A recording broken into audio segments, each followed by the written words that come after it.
Oui les amis, bonjour, bonjour, j'espère que vous allez bien, pour ma part ça va.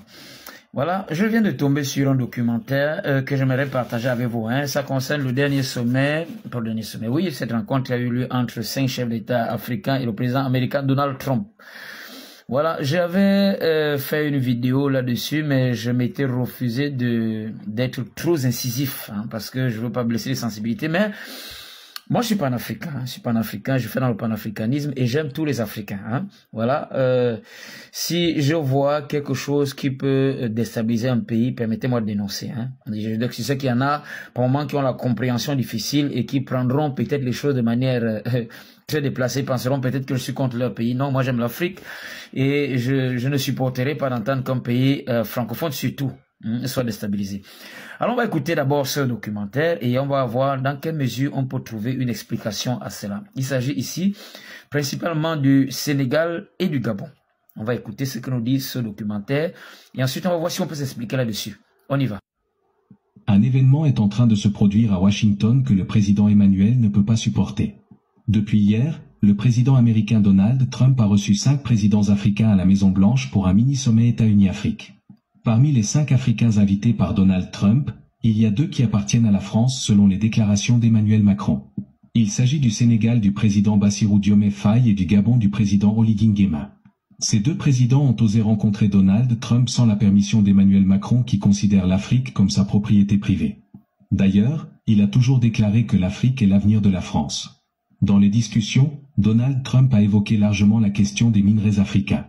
C'est un véritable coup dur pour Emmanuel Macron qui ne peut pas accepter de voir les pays africains parler de minerais avec une autre grande puissance comme les États-Unis. C'est inacceptable et inadmissible pour les autorités françaises de voir les pays africains discuter de leurs minerais avec un autre pays à part la France. Depuis le général de Gaulle, la France a toujours considéré l'Afrique comme sa chose. La France a toujours considéré le sous-sol africain comme sa propriété privée. Les autorités françaises ont toujours considéré qu'ils sont les vrais propriétaires du continent africain et les Africains ne sont que des locataires ou des gardiens. C'est pourquoi Emmanuel Macron ne supporte pas de voir les présidents africains renforcer leurs relations avec surtout la Russie. Depuis 1960, les relations entre premièrement l'Union soviétique et l'Afrique, deuxièmement la Russie et l'Afrique a toujours été un problème pour les autorités françaises. Quand les présidents discutent avec la Russie, c'est tout le palais de l'Élysée qui est en colère. Emmanuel Macron ne supporte pas également de voir les pays africains renforcer leurs relations avec la Chine. Quand les présidents africains discutent avec les Chinois, le président Emmanuel Macron rentre dans tous ces États. Il ne veut pas voir les pays africains se rapprocher des autres puissances, mais ces derniers moments, c'est ce qui se produit. Oui les amis, vous avez entendu cet extrait de documentaire. On va essayer de comprendre. Il a dit là quelque part là que certains pays appartiennent à la France. Beaucoup de gens chercheront à comprendre de quoi il est question. Effectivement, il s'agit là des accords qui ont été signés par presque tous les pays francophones. Lors de la proclamation d'indépendance, pour ceux qui ne le savaient pas, les pays qui étaient concernés, c'était lesquels? C'était le Bénin, le Burkina, la Guinée-Bissau, la Côte d'Ivoire, le Mali, le Niger, le Sénégal, le Togo, le Cameroun, la République centrafricaine, le Tchad, le Congo, Brazza, la Guinée équatoriale et le Gabon. Oui, donc le Gabon fait partie, le Sénégal aussi. Voilà pourquoi ce monsieur parle des pays appartenant à la France. Qu'est-ce qui avait été signé? Il avait été signé 11 accords au total, parce que la France ne voulait pas donner véritablement l'indépendance aux pays francophones. Il y a eu proclamation d'indépendance, mais il n'y a pas eu indépendance. Parce qu'on est passé plutôt de la colonisation à la néocolonisation. C'est là où nous sommes aujourd'hui. C'est-à-dire que nous vivons ce qu'on appelle le néocolonialisme. C'est-à-dire que la France continue de coloniser, mais à travers les accords. Et quand un président viole cela, il est soit renversé, soit éliminé. C'est la raison pour laquelle ce monsieur parle de pays appartenant à la France. Il a encore parlé quelque part des minerais. Pourquoi il parle des minerais? Revenons sur ces accords-là, sur le troisième accord, des 11 accords au total. Sur le troisième, on dit le droit du premier refus sur toutes les ressources naturelles ou minières découvertes dans le pays. Ça veut dire que chaque fois qu'on découvre les matières premières dans notre pays, c'est la France qui doit exploiter. Donc, il faut d'abord que la France refuse pour que vous puissiez proposer à un autre pays. Quand vous violez ça, très souvent le président est renversé ou éliminé. Ça, c'est la géopolitique là. Bon, depuis, je voulais pas trop entrer en profondeur parce que je voulais pas blesser les sensibilités, mais là, permettez vraiment que j'en parle parce que ça pourrait permettre à beaucoup d'Africains de comprendre pourquoi, pour moi, les chefs d'État sont renversés ou éliminés. Ou alors, ça peut permettre à ces chefs d'État de comprendre que là, Quand je veux agir, il faut que je tienne compte de ça, ça ou ça. Parce que très souvent, nous prenons l'exemple de quelques présidents, hein, les présidents qui ont été renversés. Modibo Keïta, par exemple, au Mali, qui a voulu sortir du franc CFA. Il a été éliminé. Sylvanus Olympio, au Togo, qui a voulu sortir du franc CFA, éliminé. Donc, il a violé les accords. Parce que le franc CFA fait aussi partie de ces accords-là. Voilà pourquoi sortir du franc CFA n'est pas chose facile. La France gagne beaucoup d'aide au franc CFA et ne peut pas accepter facilement qu'un président sorte comme ça. Il faut vraiment beaucoup de tact, beaucoup de technique, beaucoup de munitions dans la politique. Voilà. Et je ne peux pas citer le nom des pays ici où le président a osé donner un gisement d'exploitation à la Chine. Il est sous terre. Vous êtes intelligent, vous allez comprendre. Des pays où le président a seulement signé un accord militaire avec un autre pays en dehors de la France. Il est renversé. Ça, c'est ça. Vous comprenez?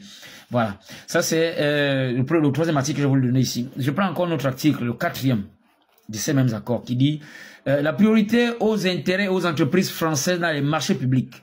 Beaucoup de présidents francophones donnent des marchés aux Indiens, aux Malaisiens. Ils se retrouvent renversés, ils ne comprennent pas pourquoi. Hein? Ça, je me rappelle au Sénégal, quand Macky Sall était président, il avait une altercation comme ça avec un de ses ministres, où je crois que ça devait être le ministre des Travaux publics qui avait donné un marché d'exploitation à la Chine.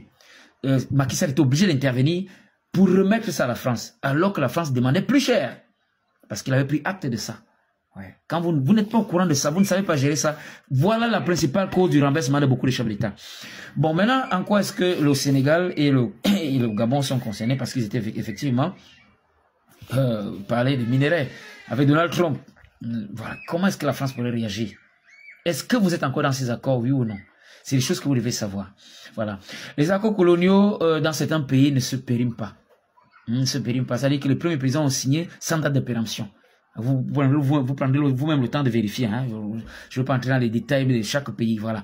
Il y a des pays, dans les pays francophones, où ça ne se périme pas. Ils sont encore dedans jusqu'à aujourd'hui. Et voilà pourquoi, dans ce documentaire, on dit la France se croit propriétaire de l'Afrique francophone. Parce que le premier président a signé ça, c'est De Gaulle qui avait signé. Quand on proclamait l'indépendance des pays francophones, les grands leaders qui voulaient vraiment l'indépendance ont été éliminés. Et la France a choisi ceux-là qui ne voulaient véritablement pas. Ou ceux-là qui pensaient que l'homme blanc était le sublime. Ce sont ceux-là qu'on a mis comme premier président. Ils ont donc signé ces accords et ont figé les Africains francophones dans la misère. Voilà pourquoi vous êtes dans le chômage aujourd'hui. Voilà pourquoi vous êtes dans la misère. Parce que même dans ces accords, on a décidé vos programmes éducatifs. On a dit le français doit être utilisé comme langue d'expression et langue d'éducation. Vous avez donc un système éducatif qui ne fabrique que des chômeurs. Si vous avez trop fait, vous êtes enseignant ou même policier. Pas de technologie. Ça a été fait à dessein pour que vous soyez érigés comme des marchés de consommation. Quand ils fabriquent, vous consommez. Est-ce que vous comprenez? C'est là où on vous a figé. Donc la priorité, selon moi, quand on a un président qui aime vraiment son peuple, on doit d'abord commencer par libérer le pays à ce niveau. Et pour libérer le pays à ce niveau, il faut revoir les accords militaires. Parce qu'ils ne vous laisseront pas. Vous êtes encore dans des accords militaires avec eux. Où ce sont eux qui vous donnent le matériel militaire. Ils vous donnent des fusils d'oiseau pour que vous ne puissiez pas vous défendre. Ils ont des ambassadeurs dans vos pays qui sont là comme des espions et qui rendent compte. Donc, Gabonais et Sénégalais, ne prenez pas mal cette vidéo. Hein. Moi, ce que je suis en train de dire, c'est... Je parle pour l'Afrique. Parce que moi, je vois là... Attention à la déstabilisation. Moi, je pressens ça. Je pressens ça. Voilà. Et comme je vous aime bien, j'essaie de... Peut-être que vous le savez, vous avez négligé. Revoyez ce côté. Hein. Voilà. Surtout quand vous partez proposer les matières premières comme ça. Vous allez proposer à Trump, c'est vrai. Mais la France va réagir. Hein. Je vous dis, la France va réagir. La France est très jalouse de ses intérêts. Si vous voulez toucher aux intérêts de la France, parce que la France se sucre trop dans ça. La France gagne trop dans vos pays. Vous voulez la souveraineté, c'est vrai, mais il faut avoir de la méthode. Je l'ai souvent dit ici. Il faut avoir de la méthode. Sinon, le chef d'État est renversé ou éliminé. Prenez ma vidéo là. Mettez-la dans les archives. Vous allez me donner raison. Voilà. Faites-vous entourer de bons conseillers en géopolitique. Parce que je vois ces présidents n'ont pas de bon... La géopolitique échappe à beaucoup de gens. Prenez de bons conseillers en géopolitique. Parce que là, vous allez vous exposer là. Bon, j'ai trop parlé. Voilà, je vais m'arrêter là. Ceux qui me découvrent donc pour la première fois, bien vouloir vous abonner, partager, liker. Je fais d'habitude dans la géopolitique internationale, je fais dans l'éveil des consciences et quelquefois dans les affaires matrimoniales.